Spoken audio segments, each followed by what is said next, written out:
we have all these depictions of speech impediments in the media, sort of. You have in South Park, you have Kenny, but Kenny is expendable. He can die every episode. In Charlie Brown, the adults are muffled because what they're saying doesn't matter. Um, you know,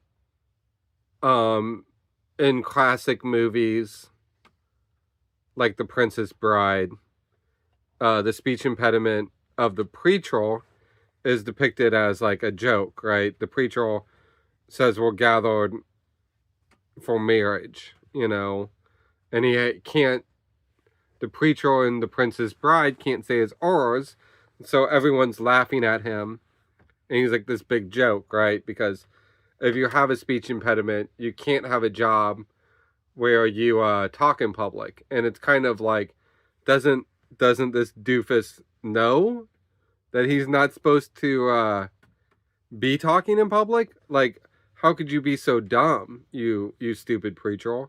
Like, you can't be a preacher. You can't say your R's. And as someone who has problems saying their R's, I don't know if I can say marriage the right way, or if I say it the way the preacher does in that movie.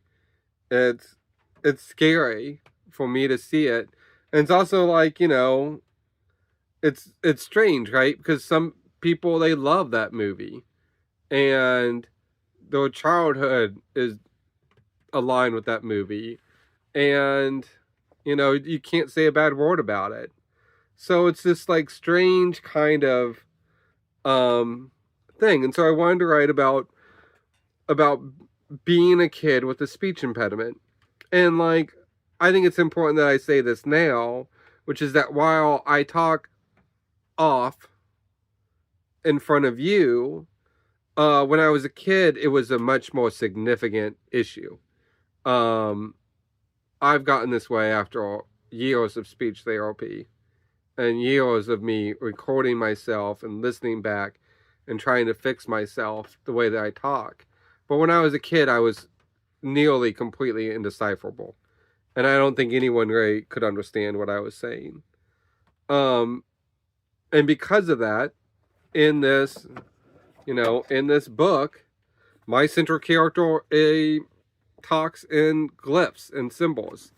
I do this kind of weird gimmick where no one can understand what he says. And it's actually like, I've drawn comics for a while, and it's very hard to draw a comic where, you write out the speech bubble and you don't put in letters in that.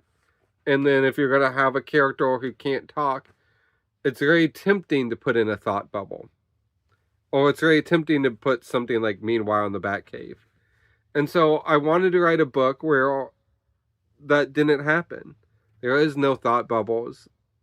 There is no Meanwhile at the Batcave. There's no exposition written out. There's nothing like that. And my central character talks in a way that no one can understand.